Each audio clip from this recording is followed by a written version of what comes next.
Audio is fine. Olivier, thank you. Olivier was the first one here today, right, Olivier? So, and you just joined. Thank you for being since the very beginning. I have reserved this topic for us to discuss, and I have been preparing for some time this discussion here because I think it is probably one of the most important things that we can discuss for our lives, for our moment, for our future, for what we want to achieve, for the spiritual side of us. At the same time, the part of us that is connected here to this life, to our relationships, to our career, to our dreams, to how we sense life, to how we see ourselves, our self-image, the image we have of the world. That is so amazing how it is at the core. And we are going to discuss about how to discover our essence and what it means, what's the role of it in our evolution, in our lives. First thing I would like to bring is the moment that we were before being born. This discussion we are not going to tackle only from the point of view of us here as physical beings, because if we do that, we are not going to get to the core of the information, to the most important aspect that we have to understand. When we are in the period between lives, before being born, and everything, let me make a parenthesis, this is not a class to explain what happens when we are in between lives. So I am here discussing about one single aspect that is related to individuals who are in our level of lucidity when in between lives. How do I know the level of lucidity that we all are here when we are in between lives? Because if you are interested in this topic, if you follow me, if you want to discuss about ethics, spirituality, accessing your true self, this means you brought some of these ideas with you, and that reveals who you were. The whole point here of this talk is to understand multidimensional life. Life is not physical. And life is not our period in between lives. Life is the sum of all of it. And right now, me here, I am in my sister's house in Brazil. You there, wherever you are, hope you are very comfortable. I hope you are enjoying this moment, because there, where you are, and here where I am, we are not this identity, Nancy and you there. No, we are multidimensional beings. We need to identify ourselves with something here in this physical life so that all of the different aspects of ourselves can manifest here.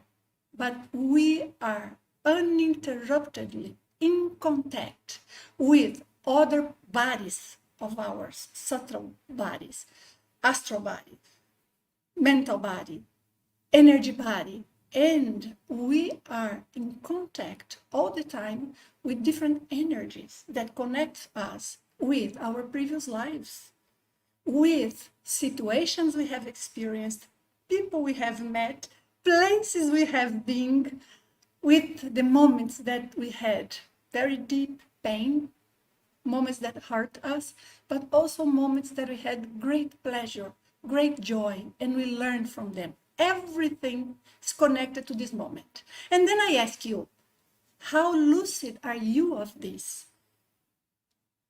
Each of us, we have a different degree of lucidity. None of us are fully lucid, but there are methods and techniques that can bring us closer to this. That's why my endeavor is to study multidimensional life. And the angle that I want to bring here to you is how you can tap into your essence and what's the role of it, what's the importance of it in your everyday life.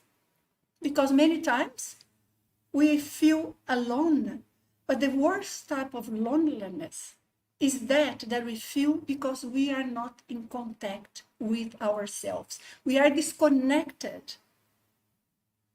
of ourselves. And how common is that? How often this happens? Unfortunately, from my experience here, working for 3 decades plus in this physical environment and things that I see when I leave the body, most of us, we have greater or more frequently moments in which we are disconnected from our true essence than those that we are connected. But let me explain to you why. And that's why I want to start there from before being born. We had at that moment some idea of what we have to learn, what were our skills, what were the aspects that we had very well polished. And it would be super advisable that we hold on to them, we embrace them, and we apply them in our lives. We have a plan for our future life, which is this one. Everything is clear there. But then we are born. And when we are born, it's not that we forget, it's a little different process. When we are born, we have a certain rupture.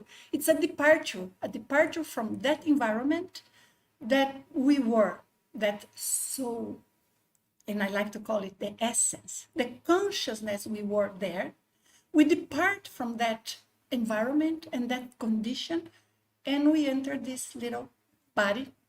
Now, not little, but little when we were born. Okay, then when we are connected to our bodies, what is it that we can manifest? What is the level of lucidity that we have? Many of us only started remembering aspects of who we are, meaning what we like, what we dislike, our personality. Many of us only have memories of this life from what? 2, 3, 4, 5 years old on. Very few from when they were months of age or some weeks, but there are cases. What is most important that I want to bring here is we have this severance of our connection with our origin, with who we were.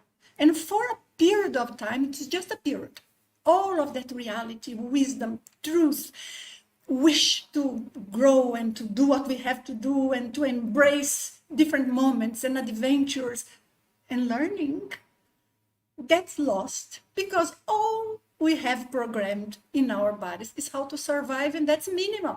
We are very dependent. We are crying, we are just dirtying our nappies, and that's what we can do. But then you grew a little. You became like 1, 2, 3 years old. And sometimes, some of us, we were very lucky. We had a fortunate upbringing. We were fortunate with the context of our family, the place, the environment we were born in. And even for those, life is not so easy because our essence, who we are, what we have to do, our sensitivity, the aspects that for us we have already been through in many lives, and we say, no, here, draw the line. And the others that I say, no, I can do this better. I can accommodate this. This is all lost. Lost, not because it's not present. Lost because we do not have the framework in our brain to interpret the sentiment, the wisdom, the knowledge that we are carrying inside of us. Because of that, we try to make sense of the world based on what we see. If you were fortunate and you were born in a very good family that supported you and answered the right thing at the right time, could understand you and knew how to guide you, but also knew how to stop you when you were going towards lines that were not ideal for your life, for you. If you are one of these lucky ones, let me tell you, you are the exception of the exception of the exception. Still, there is so much that we don't understand because in our memory, we only picture the events that called our attention at that age. the conversations that you had, that you heard, or you overheard, and how you interpret them. And that's what you have in your mind. And you grew having to see how you would fit into that family, into that context, into that society. Here in the physical world, we have a very challenging condition that is society, the society we are immersed in, our culture. And that tends to also constrict us. When we hear that is a good thing, oh, good girl, good boy, or no, ugly, we learn through these type of inputs. But what about those who were not so fortunate? They struggled with financial constraints. Sometimes parents who were alcoholic, very, very common. Sometimes parents, both or one of them, who were very depressed, unbalanced. Sometimes a neighborhood that is not friendly, dealing with bullies, dealing with challenges of one's own identity. How can a child make sense of all of that, given that the child is not a child? When you are a child, you are not a child in terms of your wisdom, because we carry with us always, independently of our condition, we carry within us our sense of values, our principles. We carry with us our wisdom, our capacity to handle things, and our limitations. They are us. We don't carry only what's positive. We have flaws, we have things that we have to develop, but all of this is us. And when we have a clear vision of this, look what happens.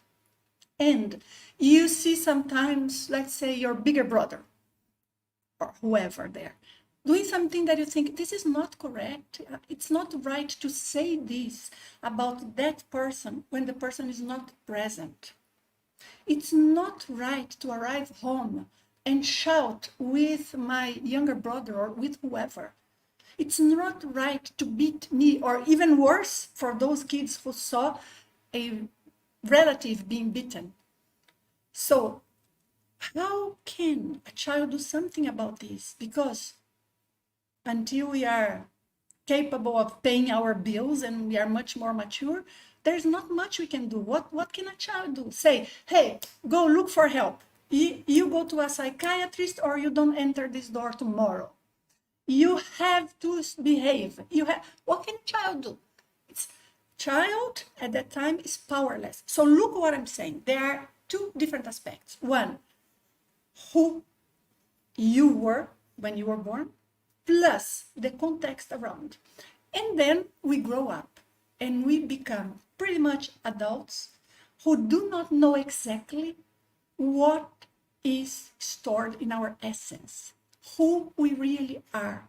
Why not? Because everything is a mess, is mixed with the positive inputs we received, with the negative inputs we received, with the lessons that we heard of who we had to be, what is a good profession, if we are good looking or not good looking, how we have to be.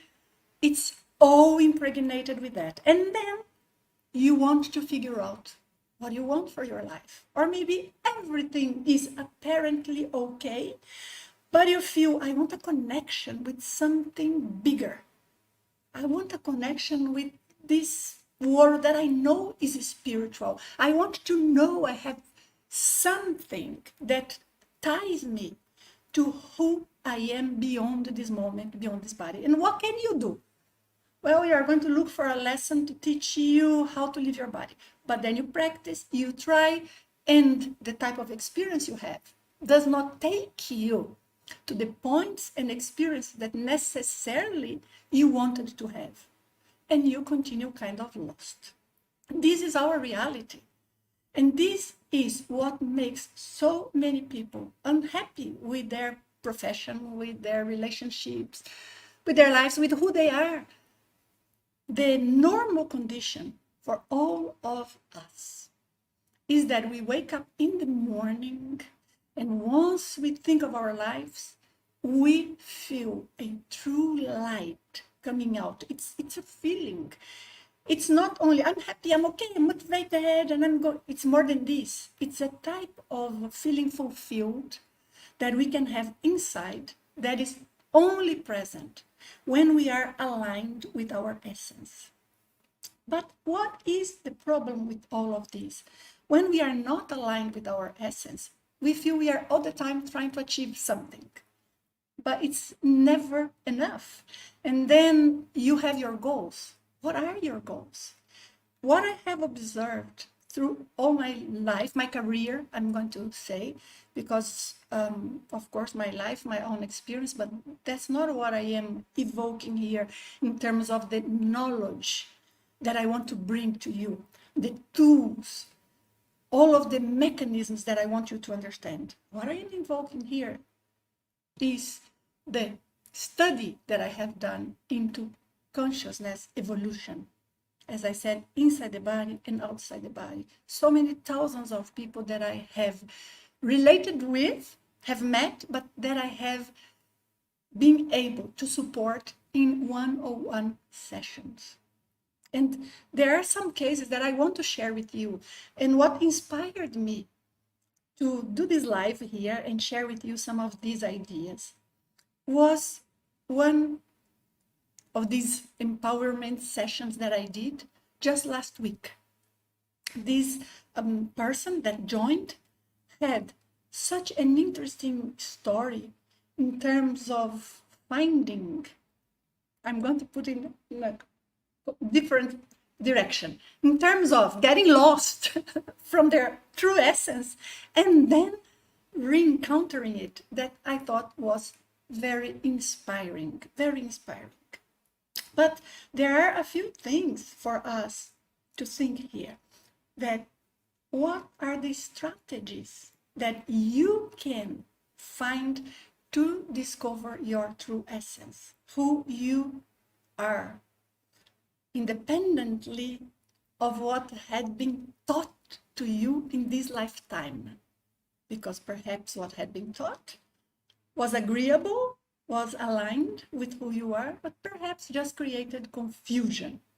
And when we are confused, very hardly we will get where or to where we want to get. Why very hardly? Because our energy is what creates a path. Our energy is what opens the ways to what we want to achieve, is what brings synchronicities. And one of those situations in which you think, wow, it's going to take me a lifetime to get to this point. In 1 month you are there. And other things that were supposed to be easy, you never get there. Why? Because your energy is not aligned. So when we think what we want to achieve, and you have ideas in your mind, that what you want to achieve is super important. But so important that you have to think, is this really myself only? Let me share with you this case, which is a revealing, real case that I have worked with just a couple of weeks ago. And let's see what is the knowledge that we can draw from that. In this case, I was talking to someone who had been a very happy child, in a sense. Very happy childhood. Parents were present. There were quite a number of family members around, cousins coming, just entering and leaving and playing in the street, a happy childhood. However, something happened that for that person was something that he could never, ever overcome completely. He was abused for, I think it was a cousin, an older cousin. Yes, an older cousin. And then it was something not so serious. It was only once, but he changed it completely after that. We can understand that such a trauma can change somebody, absolutely. But all of the consequences, all of the goals that the person had remained. The guy is successful, had partners, had a girlfriend, have had different girlfriends. So everything was apparently normal, but something was blocking him. So when I started talking to him, and he started describing to me the difficulties and the situations and the therapies that he had been through, then we had something, I discovered something that was very important. I told him, is your trauma because of that moment or because of the non-physical family that was present in that moment? Because when he would describe to me, I would hear his voice and his words and say, no, no, no. This is not the core of what is going on.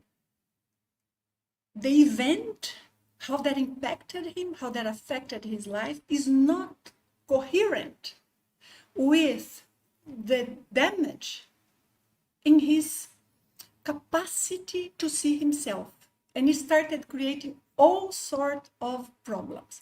So he came to me, he had a very severe physical condition. I'm not going to enter into details, so it's not, the person cannot be identified, but a very serious condition. And I said, this is not physical, this is energetic. I could completely understand what was going on. And how can we break that energy that is there, compacted from something like this?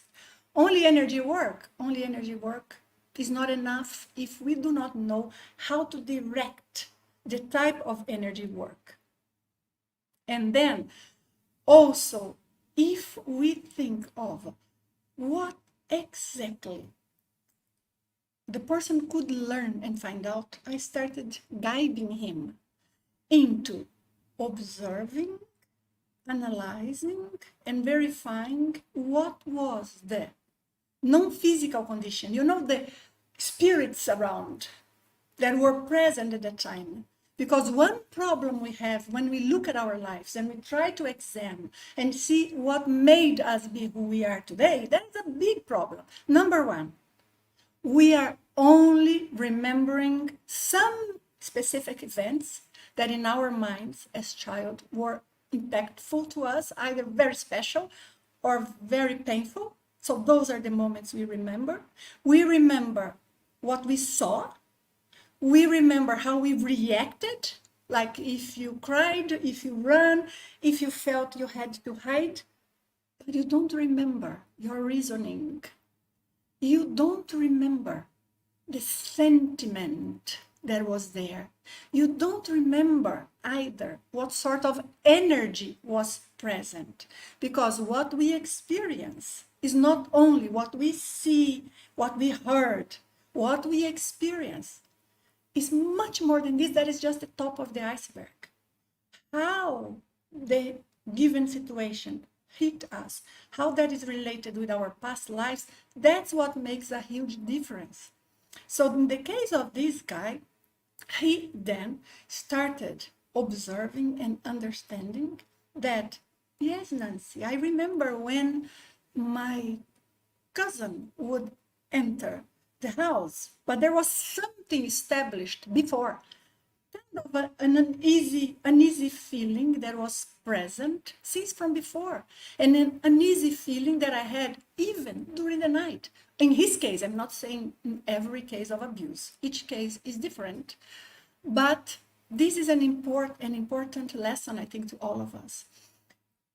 When he started being able to observe the non-physical side, the astral side, what was there beyond the appearance, beyond the event, he could see that what he was feeling, what was hurting him, of course the situation was sad, awful, but what was hurting him was not that, was the conscious intention, the premeditation, and the trap that those spirits, entities that were around for different reasons that I do not have time here to explain, would impose on him and he was sensitive. He could pick something there, and he would feel humiliated and all the horrible things, knowing that was to hurt him, that was premeditated. And then identifying how those same entities would affect his cousin until after 20 years not speaking with his cousin, 20 plus, little by little, working with energies and rearranging that in his mind, he finally not only could overcome that awful feeling he had, which was bringing to him very bad energies and that physical problem, but he could also go and talk to his cousin. And I think it was a greater therapy to the cousin than to himself. Why a greater therapy? Because he went knowing the situation intraphysically in the physical world and the energetic, non-physical aspect of that event. But his cousin had no clue. And then his cousin started crying and saying that he would remember of that event every day. He had been remembering of that every day since that moment. And he felt awful about that. And of course, that is a big, big pain. So it was a therapy for both. My point here is, if that guy would not be guided to see what you are feeling there is not the pain of the abuse. What you are feeling there and the problems you are having is not because of the memory of that event. Because when we would study his essence, what are his principles, what is important to him from before that event and from right after, we see, no, doesn't make sense. It doesn't make sense that this pain and this reaction is present because of that situation, which was terrible, but something that many people go through, unfortunately. And once he could understand why the energetic aspect, bam. And then it was a process of getting over the physical problem, which he had been to the doctors many times, nobody could find what it was, started feeling better, and then to uncover a completely different way of progressing. The problem is that people, us, you, all of us, we create for ourselves a self-image. And we live our lives based on what others expect from us, based on our self-image, and based on a very, very, I'm sorry, but I'm going to say probably superficial list of what are our talents and what are our limitations.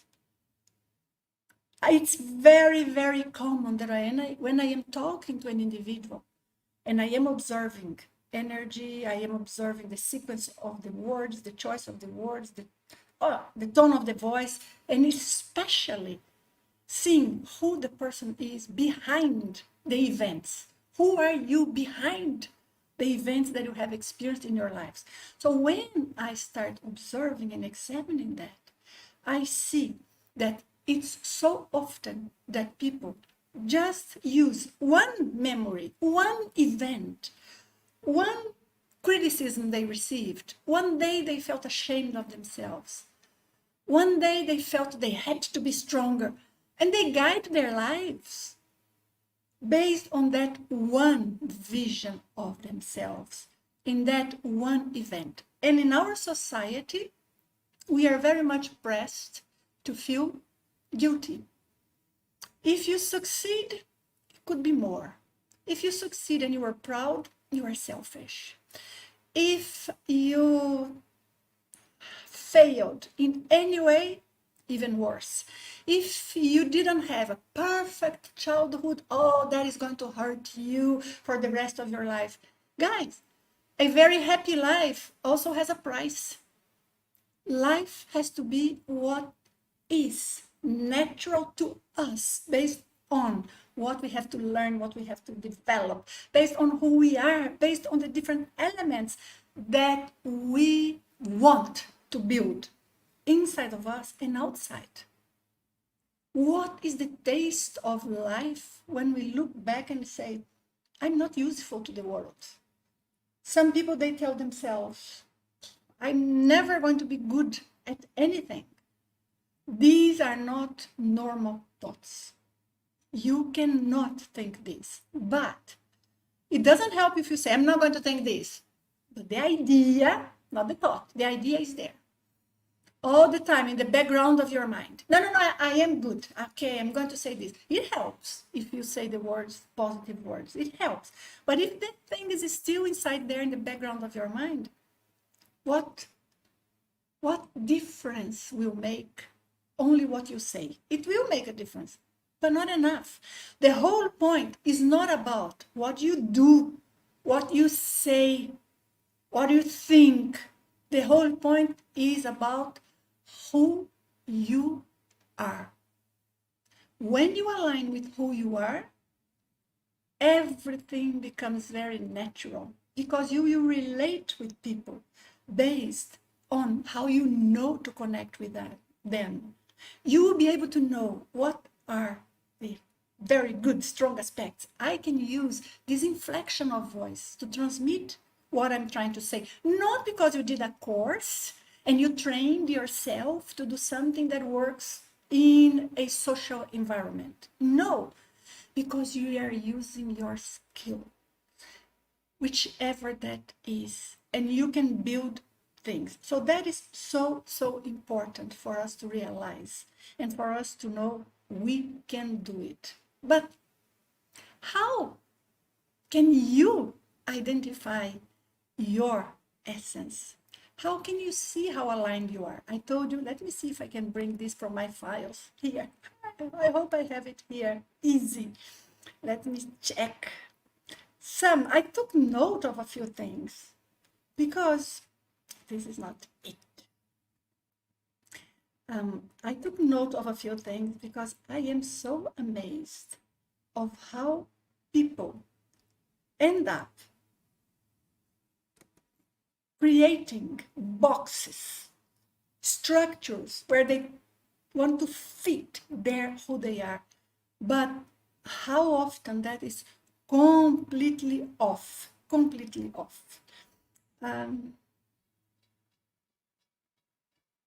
Here it is.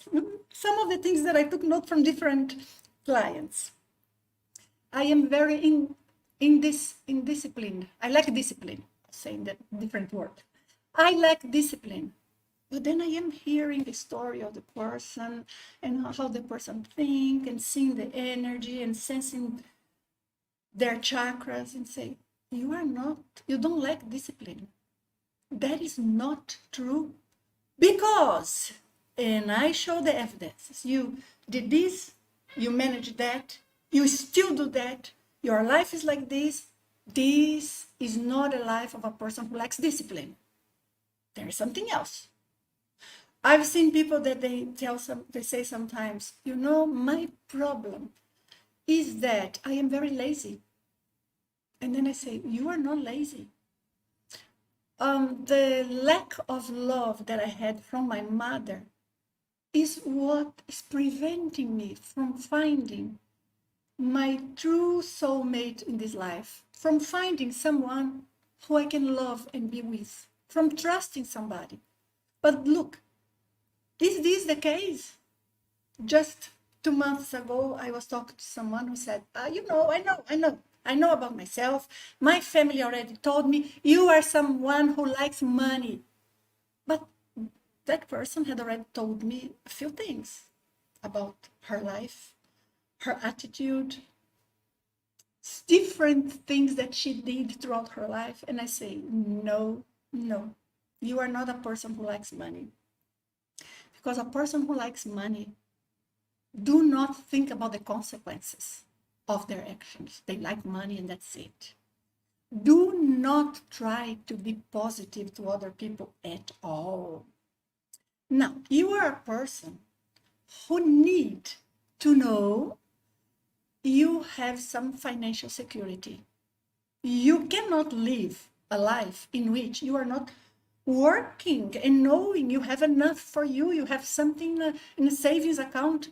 Is that somebody who likes money? So that's what family put into her mind. And she was basing completely her strategy for this life based on that. I said, no, this is not who you are. Being able to know our precedents, meaning what we have done in previous lives, not necessarily remembering a past life, but rather being able to know what from a past life is still remaining here with you.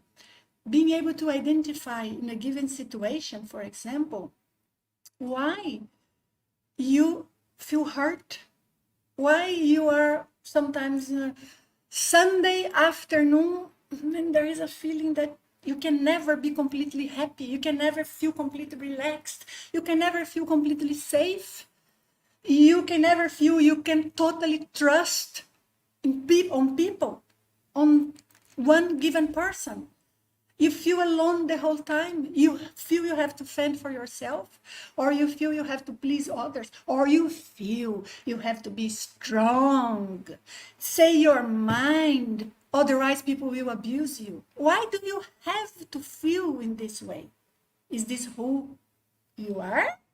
Or is this the personality you developed when you were a child, trying to fit your essence into a context that is virtually impossible because people don't get it. They are living their lives and you are part of their lives until you build your own, knowing who you are. So there are different strategies that we can throw our hands on to be able to learn our essence. Let me give you a list. The number one strategy, the best, is having lucid, out-of-body experience with great recollection, without fantasy, in which we have experience or you have experience that allows you to identify your essence there. This means the level of lucidity of that projection cannot be so-so, in which we are flying and okay, we are passing through a wall, we meet somebody, we do not know exactly who that one is, and then we remember later. That is not enough. It has to be a projection in which you are more conscious than this, more lucidity, so that all of the different frameworks that comes from this lifetime doesn't mean anything is lost there. And all of a sudden you can experience you in a very lucid way there, and you can bring this experience, this wisdom with you. Because what I'm calling wisdom, the knowledge that you have amassed, accumulated through all your lives. Because self-knowledge is the most important thing. Without self-knowledge, we pursue things that won't make a difference. Look, we will die. All of us. We have more or less an idea of perhaps how many decades we still have, but that's just an idea, statistically speaking. But we will die. And then at that moment, what is it that remains? What remains is how we felt about our lives. So many people, they reach the end of their lives to look back and say, I didn't do what I wanted to do. I should have trusted myself. I should have pursued this dream. Why didn't they? Fear. Yes, fear. But fear is too shallow and easy answer here. This is more than fear. It's the lack of vision of the tools they had, of why they wanted to pursue A or B. It's a lack of knowledge that that was who they were. That is what was really important.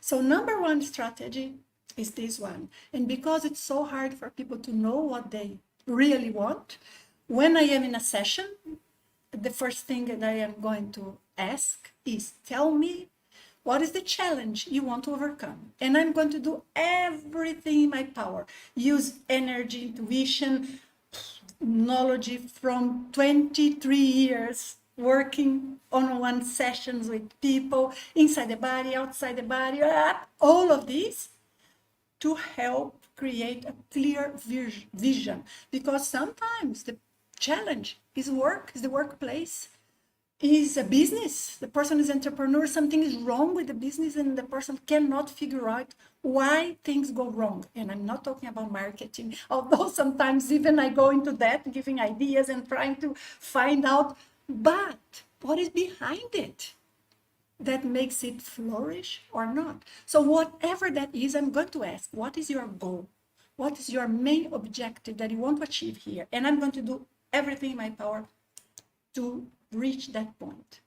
But sometimes what I notice is that the person does not know what for they want to achieve that. What for? And then it gets lost. The meaning of it is lost.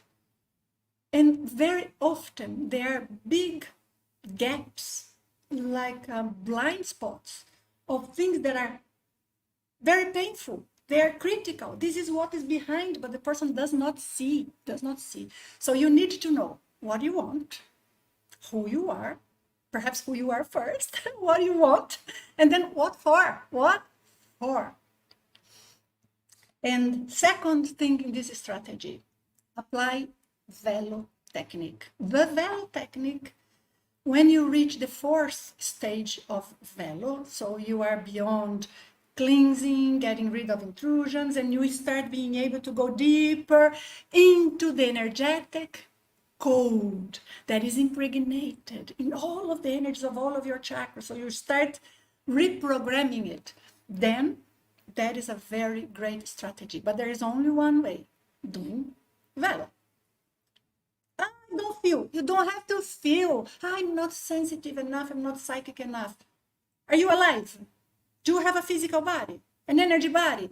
You are psychic enough, you are capable enough. Yes, I can teach you how to do it. Everybody can. That is not difficult at all. The problem is that sometimes we end up recognizing in our energies and having to face challenges, painful aspects of ourselves, our lives, and also challenges in terms of the type of energy that is gravitating around, the type of intrusion, entities that sometimes gravitate around. And that is not something that everyone is brave enough to embrace. But you do what you can. If you do Velo to the extent that you get there, to the fourth level, absolutely, I promise you, you will know your essence. You cannot fake. You cannot be in an environment that means nothing to you. You cannot pretend to be who you are not. You are not going to be hysterical and nervous and out of balance for things that don't even matter. You are not going to be out of balance at all, but you are going to be assertive. You will know the moments to act or to stay quietly at home. You can be by yourself or you can be with others. You can be in peace.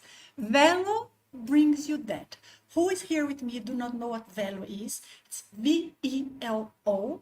It's an energy technique. You look in my channel, what is Velo, and you will have full explanation of that. The third thing in this strategy is that ideally you have to resort to different mechanisms to see yourself from an independent point of view. That is very difficult. That is very difficult. That's why I say a very lucid out-of-body experience. Otherwise, even in our dreams, what comes are already fragments of things we already feel, that's already in our memory, our fears, our goals. How do we see beyond and behind? That is a big challenge. That is a challenge that sometimes we may need mechanisms, techniques to do it. And the techniques will vary from person to person. Some of you will use, for example, the hypnagogic state. Others will use moments in which you are outside the body. Others will do different techniques to evaluate that. It depends on the person. But what is important is that you have to consider the aspects that are not physical. If you want to overcome a trauma, if you want to achieve a skill, if you want to be able to manifest yourself, express yourself in certain ways that is being hard, and you only deal with your brain, your behavior, your childhood, your upbringing, what you heard from your mother, your father, all of that is super important. But if you only observe these physical things from moments of physical events in which memory is fragmented because we do not have, a film that can reveal every detail, every look of every person, cannot reveal the expression of everyone involved, you will never have a clear picture of what really happened. We need to observe what's behind. Elements of previous lives penetrating there. Multidimensional reality, other energies, subtle people, consciousnesses, spirits present. What is there? So you have to consider the non-physical aspects of your life as well. So many times you will find it challenging, but in other moments, great intuitions will come. But you have to let go of those boxes that you already have in your mind. What I do, for example, in a session like the one that I told you, the real case that I told you was one. There are so many different situations that I could retell, but I just picked one. What do? I use my experience and my knowledge of 33 years as a spiritual researcher and my skills as a multidimensional detective to examine what is going on. If we don't have data to know what is going on from the physical point of view, from the spiritual point of view, from the energetic point of view, how can we have clarity about the situation? How can we know we are using the right tools? And the tools and strategy, they will vary from case to case. You have to consider that, to consider your case.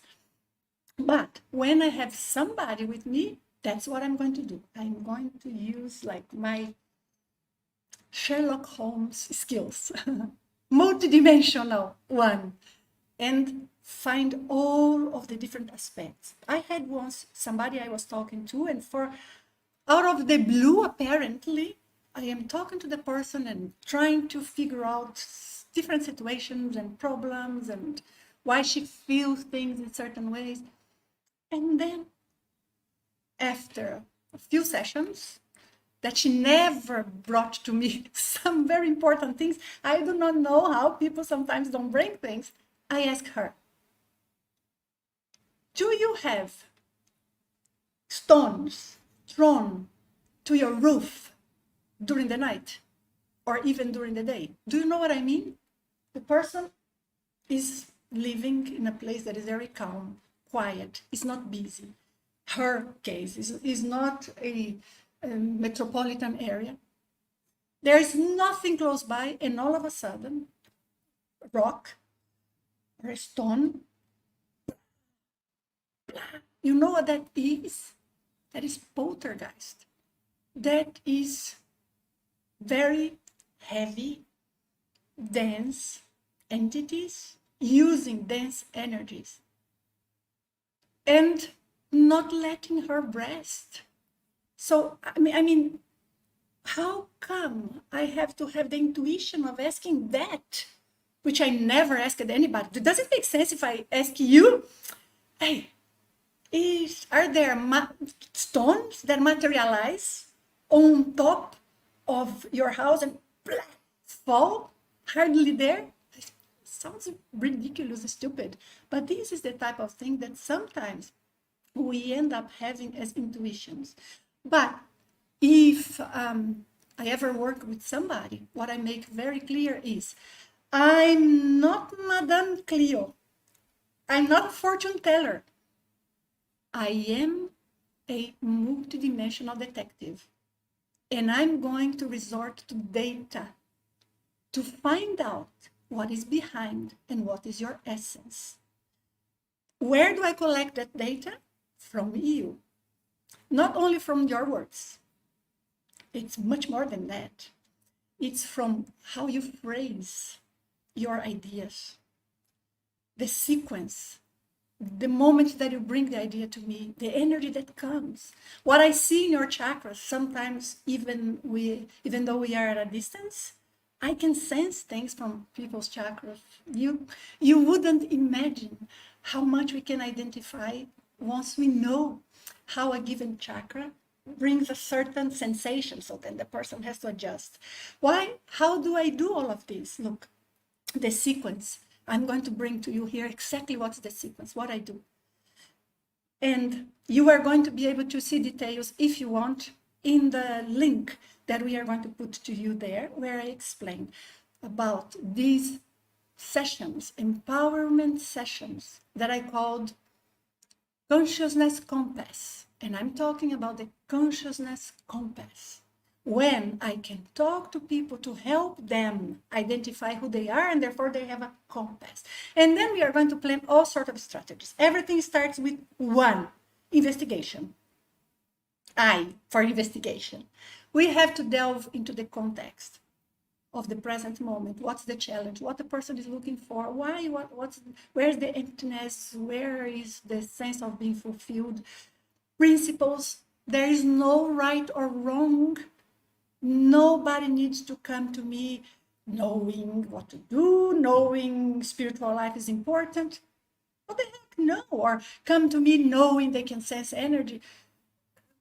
No, I'm here to guide, to support. I'm here to be a real mentor in the real sense of the word. Support evolution, support growth. So I'm going to investigate and I'm going to collect data, all sort of data.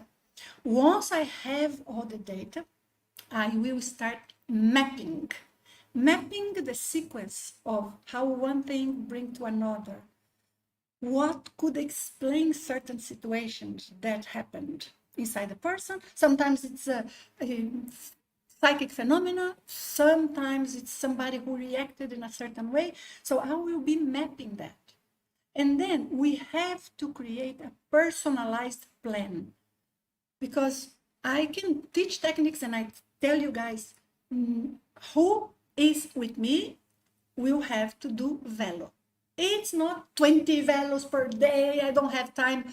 I will guide you on how to adjust and fit that into your life in a way that is doable. But without velo, it's very hard for me to collect data from the non-physical aspects that are gravitating around in the person's life, relationships, during the night, what sort of place the person goes when, even in out of the body, even in unconscious or semi-conscious out of body experiences. So I will collect this data and I will create a personalized plan, strategy. In a sequence, what you have to develop first and second, because sometimes people want things that they need to be stronger into some aspects to be able to get to that point. And it's my job showing that and giving the clear way on how to achieve that and why. Why? There's got to be explanations and whys. Everything I say is based on evidence, and I present the evidences and the reasoning. So we can be detectives together. And finally, there will be a moment of taking action. When you take action with any technique, let's say the velo technique that you apply, it will bring some results. How you feel. You feel lost, you feel lack of concentration, you feel heavy, you feel motivated, you feel peaceful, you feel you cannot do it, you sleep well during the night, you don't. all of this is very important, because when you take action with the personalized tasks, with the personalized plan, whatever happens gives more information about what's hidden behind. So it's a lovely work of exploration, adventure, growth. It's a feeling of, being able to materialize something that brings you more clarity about who you are and why certain things are important to you and why others you feel you are not good at or you want to run from, even not knowing exactly why. And why in your relationships things tend to happen in a certain way. Each relationship is different, right? Or should be. If all of them are the same, then we have another type of problem to address. But what is behind each of these relationships and why things happen in certain ways? And finally, we go to the fifth stage of this strategy that I use in the consciousness compass, that is reprogramming. So you adjust how you are going to do things. Sometimes it's very simple things. It's not something that will require time. It requires more strategy, devising a way of doing things that will take us into the root of what we want to achieve. Anyway, I wanted to give you these ideas of what you can do by yourself. But very, very, very important, this idea so that you can look back at your life, this life, and you can look to the moment you are living now from an ample, multidimensional context. Not only observing things from a point of view that is following what somebody told you, what you read in a book. Please, if you have to trust somebody, trust yourself. Trust yourself. But if you look at yourself already from a very specific angle, if you look at yourself already from a point of view in which, in your mind, you already placed you in a certain box, you already labeled you, then you are not going to see yourself. So give yourself a chance. For those of you who would like that I accompany you in this process through the consciousness compass sessions using this strategy, I will be happy to. You will have to do your part, but we will be doing it together. I forget everything in my life when I am talking to somebody in a session, and I focus only in that moment, in that event, in that person, so that I can see clearly what's there. But the actions, they must come from you as well. Velo definitely will be there. That is a condition, but it can be, in some cases, 1 session per day, 2, in some cases more. I have to examine each person individually to be able to design a strategy.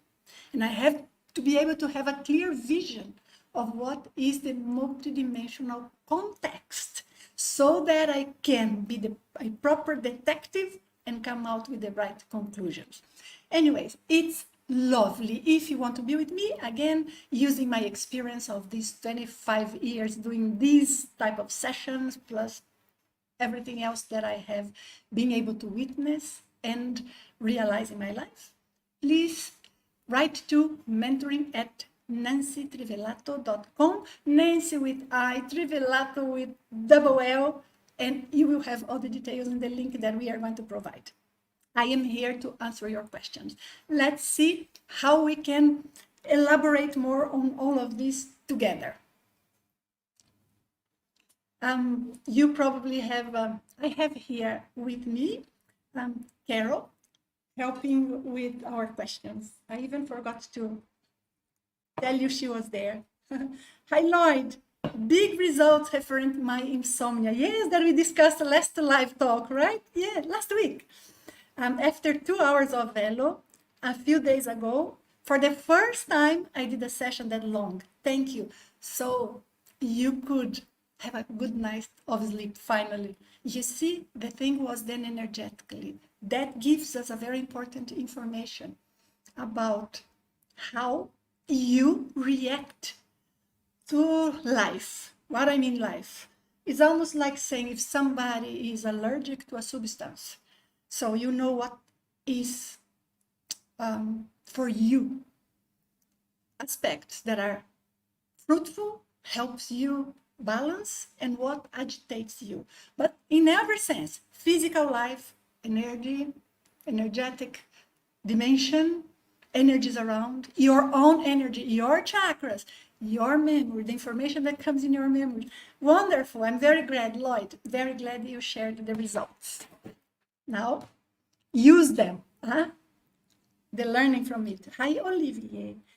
Are there simple techniques to discover our essence and tap into our higher self?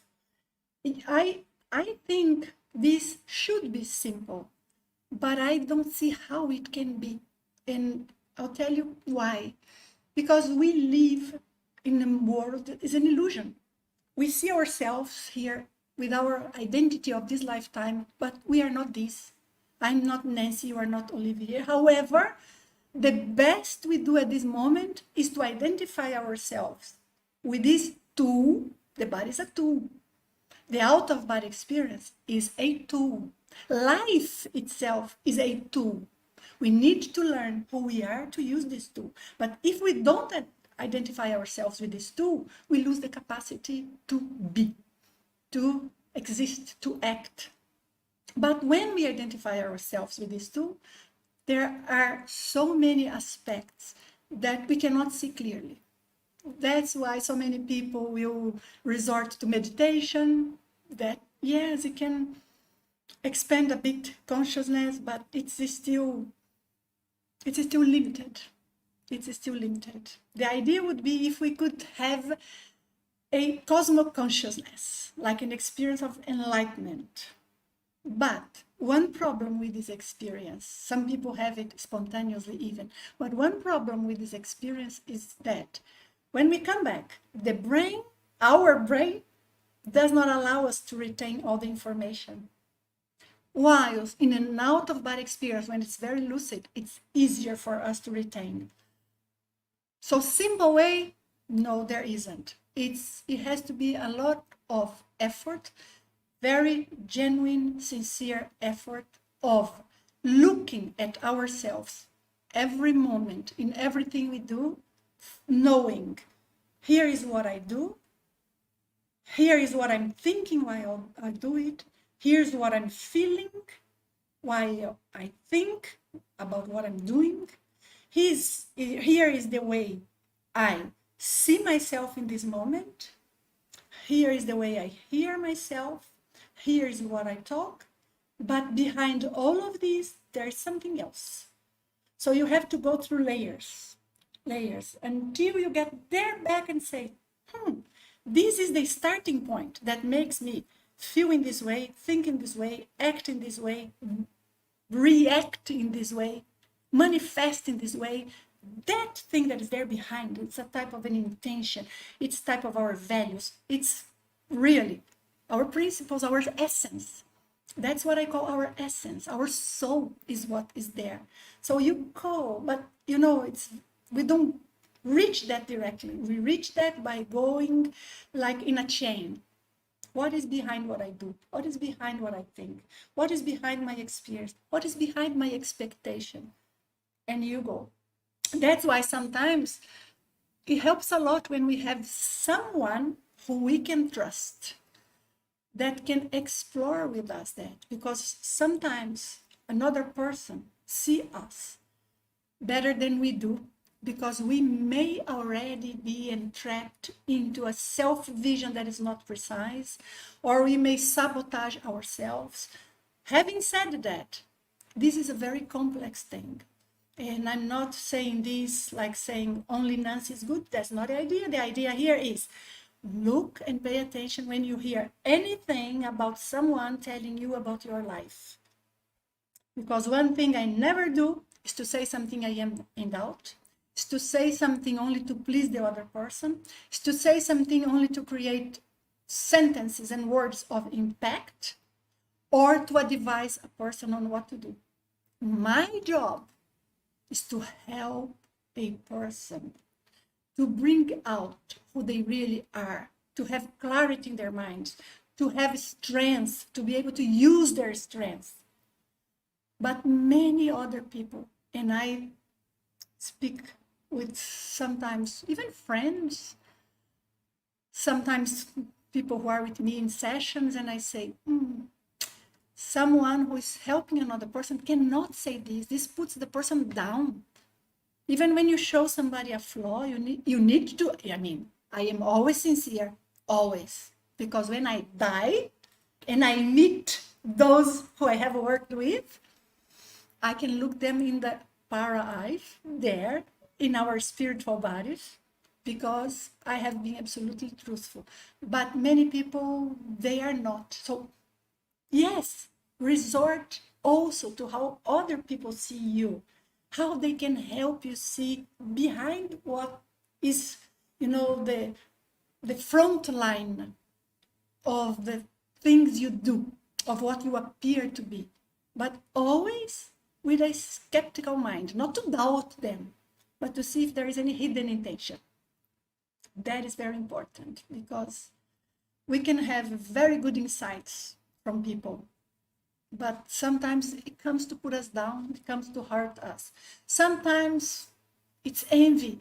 Sometimes it's because they saw this little thing of us, and you are not seeing me.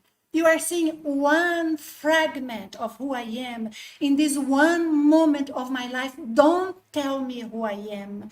Don't tell me my characteristics unless you really see me as a multidimensional being for who I really am in my essence. And once you know your essence, you'd better honor your truth, live accordingly, and that's what works superbly. I hope I could answer.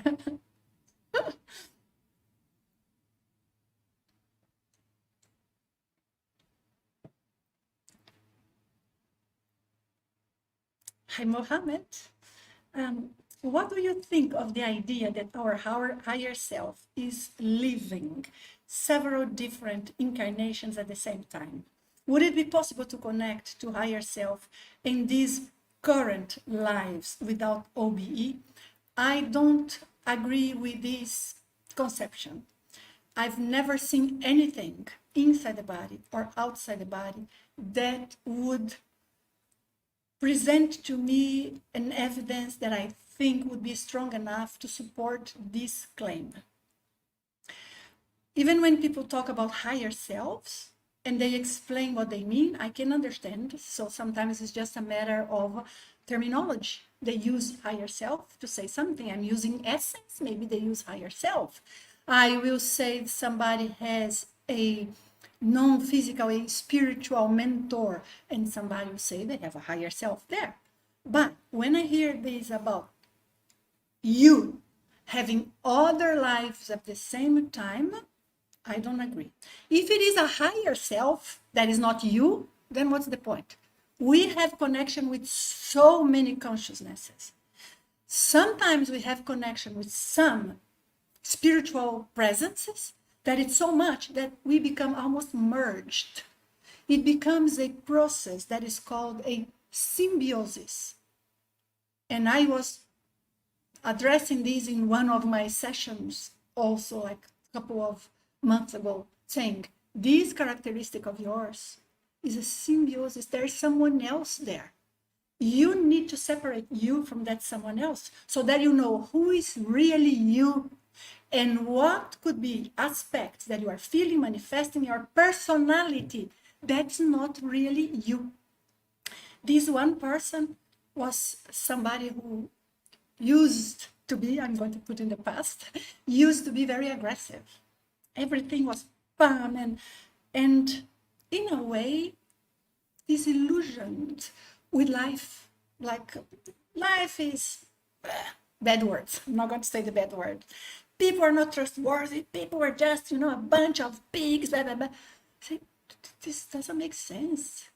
Doesn't make sense with what this person works. And little by little, not saying to her anything, but showing different aspects, we identified together, but I was already pursuing that theory and observing and grabbing some evidences that she could follow me. I wanted she to follow me on observing those evidences.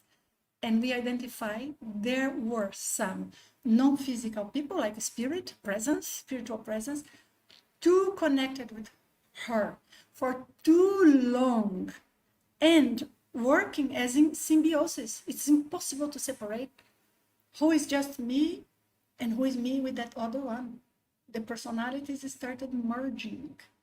So there is a process to little by little to be able to say, no, this is not my essence. And we did brilliantly. I would give her a medal because what she managed to achieve in few months was incredible. This is not who I am. Now I'm not going to resort to these energies. You know what? I don't like these energies of putting people down, making people, looking them from up, down, make them be there at the floor when I say something. I don't like this energy. I'm going to use my own energy. And then everything changed in her life. And people say, you don't even look like you anymore. It's happier life, with more harmony. That's then a process there. What is higher self? I don't see logics in this. I use different ways, different approaches to examine these possibilities. Can we go ahead? How to implement and be successful with Velo. Guy, Velo is not difficult. The answer always seems to be Velo. Yes, that's a technique that I researched a lot. So how do we really succeed with this? Our conversations would benefit mainly from this focus on Velo and how to be successful with it. Our conversations, if you are talking to me on a session, would benefit mainly from this focus on Velo? No. There are dozens of different focus and different aspects and different strategies and different observations. Velo is a tool that helps an individual, and that's how we want to use it, to identify when there are foreigner energies, external energies that are infiltrating one's thought, one's emotions, sometimes even vitality, or making one feel sleepy in the wrong moment, or cannot sleep at all when should, being nervous sometimes for no apparent reason. Velo helps us reduce and prevent this, so gives us time and the space, energetically speaking, to work on different aspects. But Velo is not the core of the session, of course. If you want to learn Velo, I have a course that is called Velo 101. It's part of what I have in my book. My book is very complete. My book is more like a research, a paper treatise, but it's 500 pages because I wanted to bring the basis of the affirmations that I do there and not just say it. But this course, Velo 101, gives you the steps, the essentials that you have to follow. One thing I want to say about Velo. Velo is easy. Velo is not difficult at all. But to do Velo, first of all, we need to let go of self-image, wrong self-image. We need to let go of expectations. Because when we are going to do an energy exercise such as Velo, the whole point is, I am who I am. I have nothing to hide. I just want to be in touch with myself and to be able to be even better, to grow spiritually, to evolve, to be balanced, to have a good energy with me, so that I have a good relation with people, so that I leave a tray of good energies wherever I go. I do Velo for the sake of becoming who I am. Because when we do Velo, what we want, I want to feel good. How do you know you are not going to identify, before feeling good, an energy block that you have to go through those energies that are old energies, sometimes related to specific moments of this life or past lives. It's not painful at all. But what I'm saying is it's a realization, it's self-knowledge, it's a growing process. How many people you know who are truly, truly open and willing to go through a self-growing process? Self-development. In my experience, not many. People want tools that they can apply. If there were a pill, they would buy it for whatever price. If there is a tool that makes me happy, always happy, I will take it. Look, happy, what is to be happy and happy? First of all, we need to define happiness. The point is not to be happy. The point is to be in peace, to be serene, to be strong, to be assertive, to know what we want, to be fulfilled, to feel the pleasure of being in this moment, in this life, in this body. Velo can give us that. So if we do Velo, thinking, I want to feel energies because I want to leave the body, don't impose anything. Just do what you have to do. It's like going to a treadmill. You press the button, you determine that you are going to walk, I don't know, maybe 4 miles per hour, and there you go. You are not expecting, wow, what am I going to achieve? Where am I going to get? You are not going to get anywhere. You are just doing the exercise for the sake of the exercise. But Velo takes you somewhere. My point is, you don't know yet where. You do not know yet what you are going to find out. But I promise, what you find out at the other side of the road is very good. Very good. Yesterday I was talking, bringing here ideas from my sessions, but anyway, it was just yesterday. I was talking to a client of mine who is a psychologist, and he was saying, how do I know I am not losing contact with myself because all of a sudden I am so balanced? And I say, yes, we are used to live a life in which we are always in peaks. Peak of pleasure, peak of pain, peak of fear, peak of tiredness. So it's always that. All of a sudden you see everything, oh, look, in slow motion. You can see, you can think before acting. You can understand what's in there. You can feel peace inside of yourself. That scares some people. So doing Velo means just do the process. That's it. Do correctly. And if it's not being easy, we are going to study why. Sometimes your energies may be a little blocked. Sometimes there may be energies around who are trying to prevent. Sometimes you are pushing too hard or too soft. Sometimes you are looking for the wrong expectation, but that is it. Velo. Yes, please do it. And everybody can. Huh? I feel there is a kind of blockage when I try to visualize during meditation or any intentional sessions. The images become blurry or dark or disformed or completely vague. What can I do? Kiva, I am not seeing any problem with what you are saying. There would be a problem if the reason why those images become blurry, deformed, would be based on something of energy or some unconscious process of yours trying to refuse to see that, or even because someone that is a spiritual presence or some type of energy there is covering that from you. That is a problem. But you see that none of that, the problem is because you cannot do the visualization, because there is sometimes even conditions in which people cannot visualize at all. I think you have to see what's behind that. What's the energy behind that? You feel frustrated because you would like to see all that, and you think that is important, and you think that is part of what you have to do to grow into a certain technique, or you feel frustrated because something there feels not right. Without this distinction, I cannot even answer what you are saying, because maybe there's nothing for you to do about it. Maybe you have to look different ways of seeing that. That's all.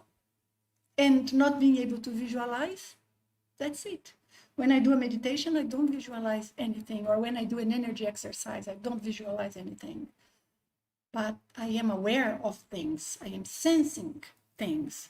So each of us, we have our own unique way of manifesting. If you don't find out yours, you will keep trying to pursue clairvoyance, well-being, and so many other things, using tools and techniques that are good for some people, but not necessarily good for you. So observe this I'm saying, and I hope that gives you some insight on how to deal with that. Last question, is that okay with you guys? I hope so. An Italian woman talks about how we can project in the astral all the time, like a vision, without an OBE. And that is much easier. Do you happen to study this?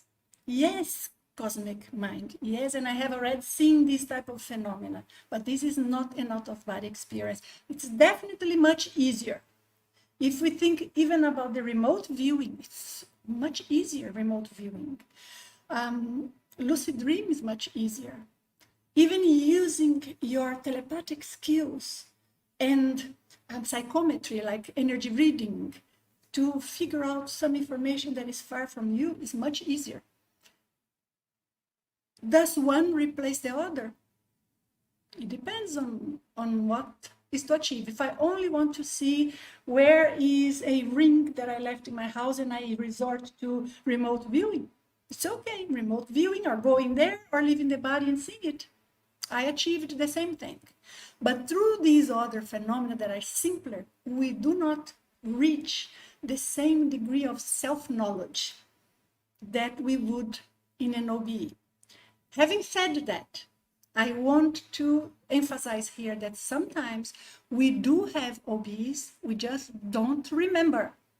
We need to know how to allow the wisdom that we took from that OBE that we did not remember, how to allow that wisdom to surface. That is the key. Okay? Thank you. It was an interesting question. Can we start finalizing? Maybe one or two questions more, but to go to the finals. Okay, please. Yes, show me this one. Yes. Hi, Jay. Part 1 of 2. How are your thoughts on the higher self? What are your thoughts on the higher self not wanting to assist you? I ask my main guide if my higher self is one of my guides, and he said no, which I thought odd. Jay, there are so many different angles and so many different things that I need to bring to address properly this, without leaving you with half an answer that clarifies one thing but leaves lots of gaps. There are too many angles. But one thing I would like to suggest is, first, have clear in your mind what is for you higher self. Because if you have a spirit guide, and I'm going to call that higher self, it doesn't make sense that they wouldn't help you. However, sometimes you are asking for something that is not what you need. A true spiritual mentor will give you what you need, not what you are asking for. So there are so many different aspects to take into consideration here, to be able to see what is going on. There was a part 2 of the question that I didn't read, right, Carol? How do you gain important insights from someone that does not want to communicate with you? Sometimes it's not them not communicating, it's we not creating the proper condition. I have a course that I gave you, and it was available for some time here in the channel. I do not know if it still is. That is how to connect with your spiritual mentors, how to know who they are. If we start from a misconception that we will get a certain type of answer, a certain type of feeling, we will perhaps, most probably, prevent our spiritual mentor from getting closer, because we are expecting things and demanding that things work in certain ways for us to accept it's them. I know where you are coming from. I know what you mean. I know there are so many things that I can explain. I do not have the time here, but think about these aspects. Have less expectation. Don't look for the guides that somebody told you it's how guides are. Go there. And if none of them, look, if none of them is bringing you the peace and the help and the support that you are asking for, say, okay, I'm going to do my part and I'm going to look for it by myself. And then perhaps it opens space for other things to come. Okay? I wish you very good luck, all the best. Hang in there. Let's stay together. Perhaps one day, one live only about that. Do you recommend past life regression as a therapy? In last case resort, yes. But always knowing who is the therapist.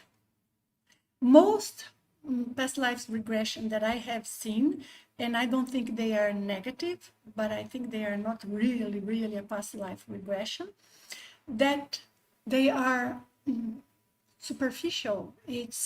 There's no way for you to know it's a real past life. So I am a bit strict when we discuss about that. So it's a life that you identify with. It's something that came in your mind. It's really a past life of you. It's a past life of some sort of a companion, spiritual companion that stays around, and that's what appeared in that moment. So it is difficult. I think past life regression can help in extreme cases. In most cases, we can identify what is important for us to know about our past lives in this moment. Our essence, our personality, what blocks us, what drives us. You know, when you see something that all of a sudden you feel like this is impossible, unacceptable, it's too strong for you. Either there is some spirit there with you making you act in that way, or that has something to do with previous experiences you had. So we have plenty of evidences here. I don't think that is so often necessary, but when you do, absolutely observe who is there, so that you are not made believe that something was you when it was not. So I think I'm going to say goodbye. Is there any message? I'm going to answer this one, and then I'm going to say goodbye. If there is any message you please bring. What can you say of what you know about what the dualities actually are? What is the origin of the negative force? Adora, there are different angles to it. But when I see people talking about this, I see that it comes from a philosophical standpoint, that is, when you are perfectly consonant to your true self, there is no duality. In a way, it is what we are saying here. Find your essence. Act according to your essence, and then everything will flow. Doesn't mean there won't be problems, but the way you use the tools you have to handle problems and the way they impact you are totally different. So in a way, it is the same. But sometimes I see people talking about this as if we have a flaw, if we have something that is not the most pure and perfect manifestation, then we are being dual. So that means we have to be perfect according to a certain standard. Otherwise, I am being dual and I cannot be fully happy. I have flaws and I am here to learn, to develop. So I see aspects there that I think sometimes people will say, if you have a negative thing inside of you, it's always because you are allowing yourself to be, dual. You are not unified. In most cases, look, my experience is multidimensional life. That is my research area. That's what I apply, and that's what I am an expert on. Most cases, there are some intrusive energies participating, energies that make the person more vulnerable towards acting in certain ways. In other cases, there are traumas that are just in the brain or even in the emotional aspect. And in other cases, it's a flaw. The person is still impatient. So needs to learn that. Although most cases of being patient is related with energy sensitivity. How can one know themselves if they do not know that there are senses in this life? And senses are, I feel touch, there are noises, sounds, they guide me, they bring emotions. There are different ways that I sense my balance, different ways in which I smell the environment, and that also brings certain impressions and feelings to me that sometimes I am unconscious of. I have taste, but I also have energetic sensitivity. People do not acknowledge that. So a big chunk of their manifestation in their lives is completely forgotten. So how can one know oneself if one does not know their energy body, their level of sensitivity? So that is key here. Okay, guys. Hi, Karen. Nice to see you here. Yes, please like the video if you are here with me. If you want to enjoy the Consciousness Compass, I have only 4 spots for this next month. So be quick, write to mentoring@nancytrivellato.com. You have the address there in the description, and I look forward to seeing you there in our session, Consciousness Compass, or outside the body, or in the IAC campus, or in one of my events, or in my next live talk. It will be a true pleasure. Bye-bye. Thank you very much.